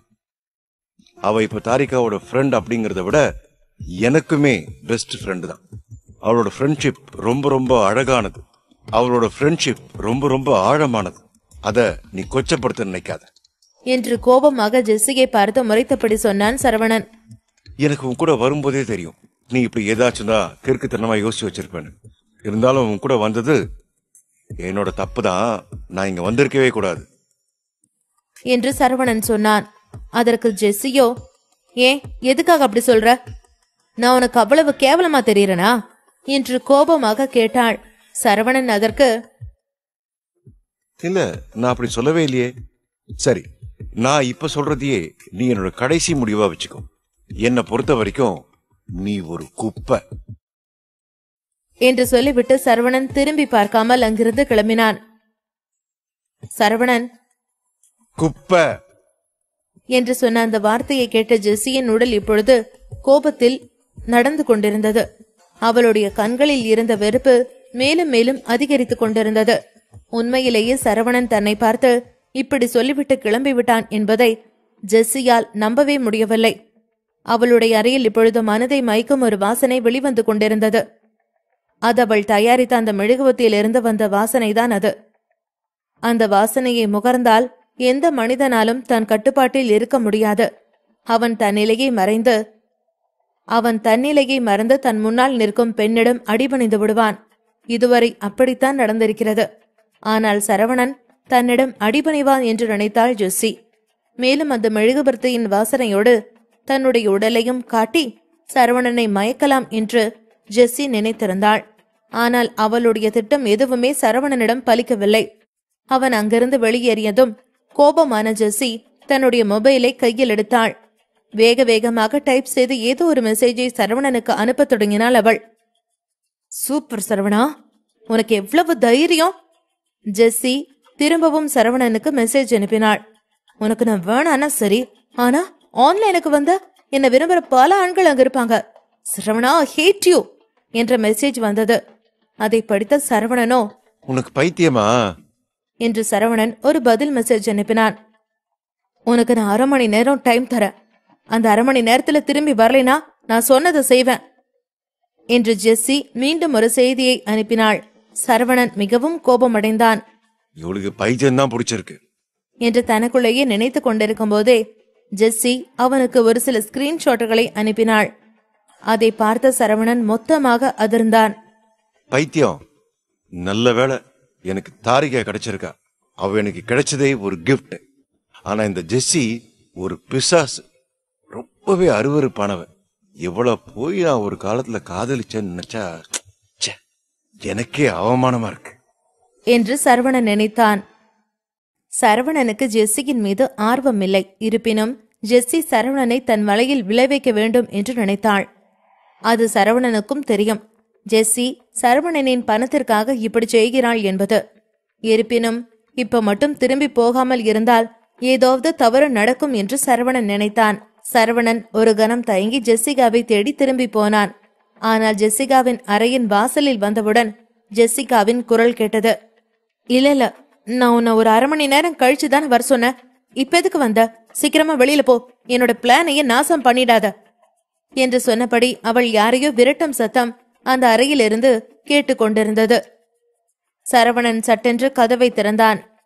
அந்த ரூமில் இப்பொழுது ஜெஸ்ஸியுடன் இன்னொருவன் நின்று கொண்டிருக்கிறான். அவன் ஜெஸ்ஸியை கட்டாயப்படுத்துவது போல அவளுடைய கைகளை இறுக்கமாக பிடித்திருந்தான். சரவணனை பார்த்த ஜெஸ்ஸிகா சந்தோஷமானாள். ஏ மிஸ்டர், யார் நீ? வெளியே போ. முதல்ல வரவங்களுக்கு தான் முன்னுரிமை, அது உனக்கு தெரியாதா என்று அந்த நபர் சரவணனை பார்த்து கேட்டான். அவனை பார்க்க பார்க்க சரவணனுக்கு இப்பொழுது கோபம் கொப்பளித்தது. அதனால் அவளை பார்த்து சரவணன், இப்பவே வெளியே போ என்று கோபமாக சொன்னான். என்னையே வெளியே போக சொல்றியா? யார் ராணி? உனக்கு நான் யாருன்னு தெரியுமா? நீ வெளியில போடா என்று கோபமாக சரவணனை பார்த்து கத்தினான் அந்த நபர். அதை கேட்ட சரவணன் கோபமாக, வெளியில போன்னு சொன்னா போ, அதுக்கு மேல பேசினா உன்னோட உயிர் உன்னோட உடம்புல இருக்காது என்று கோபமாக கத்தினான். இதனால் ஆத்திரமடைந்த அந்த நபர் சரவணனிடம் தன்னுடைய பலத்தை காட்டுவதற்காக பல்லை கடித்துக்கொண்டு அருகில் இருந்த எல்சிடி டிவியை நேரடியாக குத்தினார். எல்சிடி டிவி உடைந்து போய் தீப்பொறிகள் வெளியேறின. பிறகு அந்த நபர் சரவணனை பார்த்து, என் உடம்புல பச்சை குத்தி இருக்கிறத பாத்தியா? நீ இப்ப வெளியே போறது உனக்கு நல்லது என்று தன்னுடைய பலத்தை காட்டுவதற்காக தன்னுடைய உடம்பை முறுக்கி முட்டியை மடக்கி சுடக்கு விட்டு காட்டினான். அவனுக்கு மிக மிக பலம் இருப்பதைப் போல இருந்தது. ஜெஸ்ஸியும் அதை பார்த்து மிகவும் அதிர்ச்சி அடைந்தாள். இந்த நேரத்தில் அந்த அறையில் இருந்த மெழுகுவர்த்தி வாசனை வலுவடைந்தது. அந்த வாசனையை ஜெஸ்ஸி சரவணன் மீது பயன்படுத்த நினைத்தாள். ஆனால் இப்பொழுது அந்த வாசனை இங்கே வந்திருக்கும் அந்த புதிய நபரை கிறங்கடிக்க செய்தது. டார்லிங், நீ ரொம்ப ரொம்ப அழகா இருக்கிற. இன்னைக்கு நான் உன்னை விட்டுட்டு போக மாட்டேன் என்று அந்த நபர் ஜெஸ்ஸியிடம் சொல்லிக் கொண்டிருந்தான். அவன் பேசுவது எதையுமே ஜெஸ்ஸி பொருட்படுத்தவில்லை. அவள் கண்ணீருடன் சரவணனை பார்த்து கொண்டிருந்தாள். நாடகம் தொடங்கியது.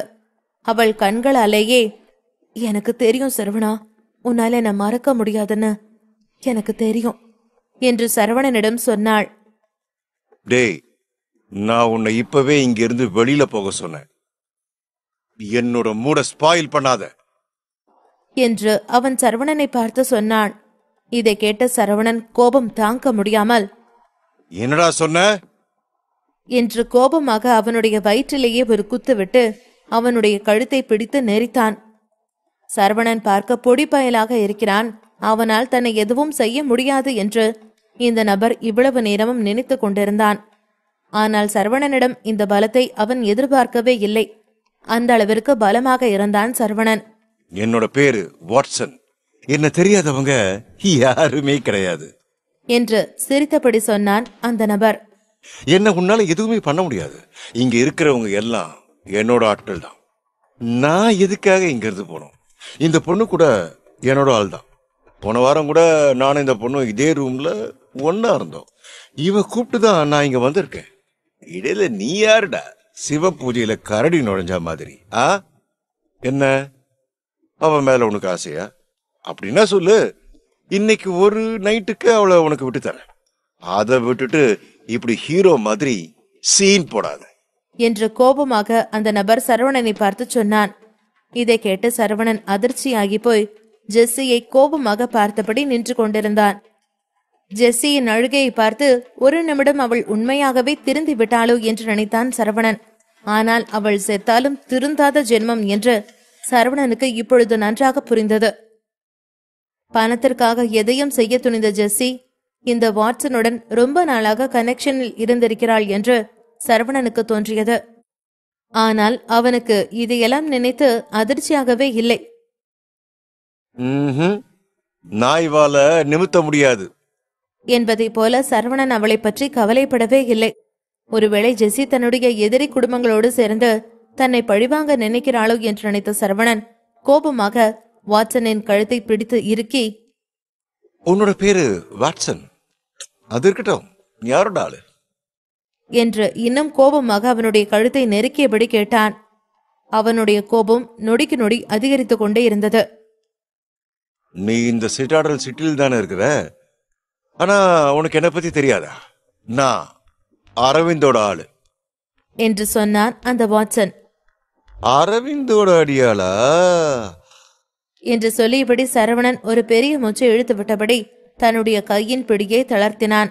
ஆனால் இப்பொழுது சரவணன் அவனை பொருட்படுத்தாமல் ஜெஸ்ஸியை திரும்பி பார்த்தான். சரவணன் இப்படி தன்னை கவனிப்பதை பார்த்த ஜெஸ்ஸியோ, என்ன மன்னிச்சுடு சரவணா, நீ என்னை விட்டு போயிட்ட, அதான் கோவத்துல நான் இப்படி பண்ணிட்டேன்.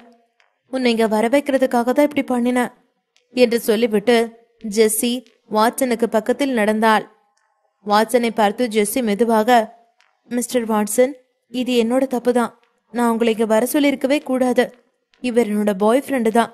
தயவு செஞ்சு என்னை மன்னிச்சிருங்க. இந்த முறை இங்கிருந்து போ, நாம நெக்ஸ்ட் டைம் மீட் பண்ணலாம் என்று ஜெஸ்ஸி சொன்னபடி வாட்சனை அங்கிருந்து அனுப்ப நினைத்தாள். இதை கேட்ட சரவணன் வாயடைத்து போனான். அவனால் எதையுமே நம்ப முடியவில்லை. அவள் தன் முன்னாலேயே இப்படி ஒரு வார்த்தையை வாட்சனிடம் சொல்லுவாள் என அவன் கனவிலும் நினைக்கவில்லை. ஒரு நிமிடம் அவள் தெரிந்து விட்டாளோ என்று நினைத்த சரவணனுக்கு எல்லாம் பொய்யானது. ஜெஸ்ஸி என்னைக்குமே திருந்த போறதில்ல. நான் இங்கிருந்து போனா கூட அடுத்த நாள் நைட்டே அவ இந்த வேட்சன் கூட ஒன்னாதான் இருக்க போறா என்று சரவணன் நினைத்து கொண்டான். ஜெஸ்ஸி, நான் உன்னை வெறும் குப்பைன்னு தான் நினைச்சேன். ஆனா நீ இப்ப இப்படிப்பட்ட தொழிலாம் செய்ய தொடங்கிட்டியா? உன்னோட மூச்சு காத்து கூட என் மேல படக்கூடாது. இனிமே என் முகத்திலேயே முழிக்காத என்று கோபமாக சொன்னான் சரவணன். இதை கேட்ட ஜெஸ்ஸி அவமானத்தில் கூனி குறுகி போய் நின்று கொண்டிருந்தாள். சரவணன் இப்பொழுது ரொம்ப பெரிய பணக்காரன் என்று அவளுக்கு தெரியும். அதனால்தான் அவள் திரும்பவும் சரவணனோடு இணைய வேண்டும் என்று நினைத்திருந்தாள். வாட்சன் போன்ற உள்ளூர் ஆட்களை அவனால் கண்டுபிடிக்க முடியாது என்று நினைத்து கொண்டால் போல இந்த ஜெஸ்ஸி. ஜெஸ்ஸி இப்பொழுது கோபமாக இருக்கும் சரவணனை பார்த்து, சரவணா, நான் செஞ்சதுக்கெல்லாம் என்ன மன்னிச்சுடு. நான் செய்யறது தப்புன்னு எனக்கு தெரியும். நீ என்கிட்ட திரும்பி வந்துரு, அப்புறம் இது எல்லாமே சரியாயிடும். நான் உனக்காக என்ன மாத்திக்கிறேன் என்று பரிதாபமாக சரவணனிடம் கெஞ்சி கொண்டிருந்தாள்.